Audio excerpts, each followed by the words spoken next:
la République démocratique du Congo, RDC, vit déjà les effets néfastes de la guerre entre la Russie et l'Ukraine qui s'est éclatée depuis plus d'un mois maintenant.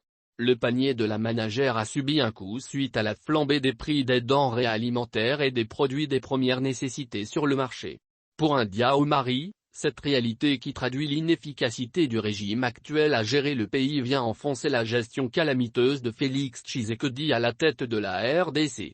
Ce membre du PPRD, Parti du peuple pour la reconstruction et la démocratie, parle d'un saut vers l'inconnu qui s'installe et promet de mobiliser pour la candidature de Joseph Kabila à la présidentielle de 2023.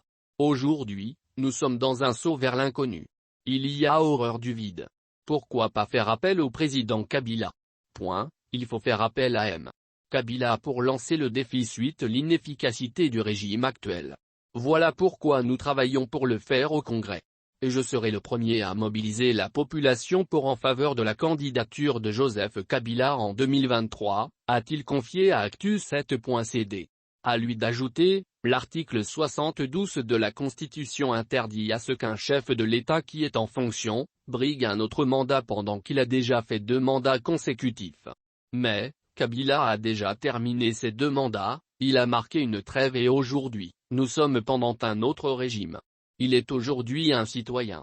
Et dans la Constitution, tout citoyen peut aller concourir aux échéances électorales à tous les niveaux.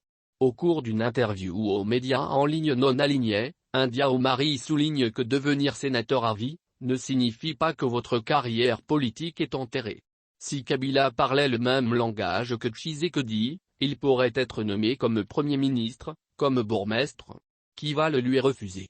Autant, il n'y a aucune disposition constitutionnelle qui interdit à Kabila de candidater en 2023.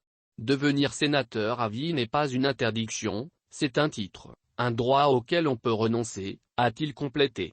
Par ailleurs, le PPRD prépare son congrès à la 2e quinzaine du mois de mai et lèvera des options politiques en marge des élections générales au pays prévues en 2023.